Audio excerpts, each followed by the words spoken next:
தாவேக்காவே இப்ப எடுத்துக்கோங்க, என்ன ஆப்ஷன் இருக்கு?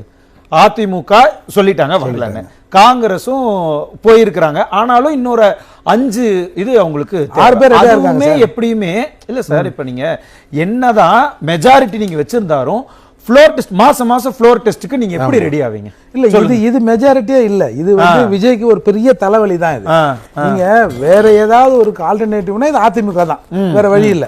ஒண்ணு அவங்க கிட்ட போய் வேணும், இவங்க எங்களை காப்பாத்துங்க அப்படின்னு சொல்லணும். கொஞ்சம் டீசெண்டா பாலிடிக்ஸ் தமிழ்நாட்டுல நகரம். இவங்க சார் ஜெயிச்சது 2, என்ன ஆளுக்கு 2 வச்சுருக்கிறாங்க மற்ற கட்சிகள். நான் போய் எனக்கு மந்திரி சபையில கொடுன்னு எப்படி சார் வெக்கம் இல்லாம கேட்பாங்க?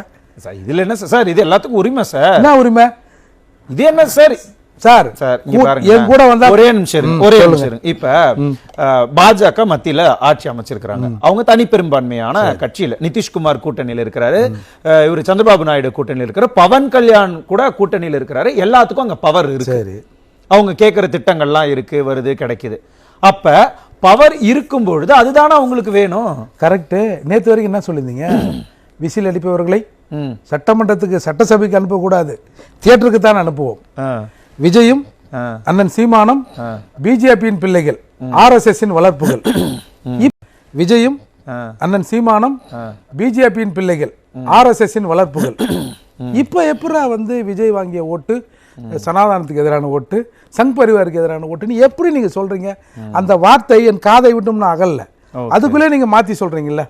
அப்போ இதெல்லாம் திமுக கொடுத்த நெருக்கடி.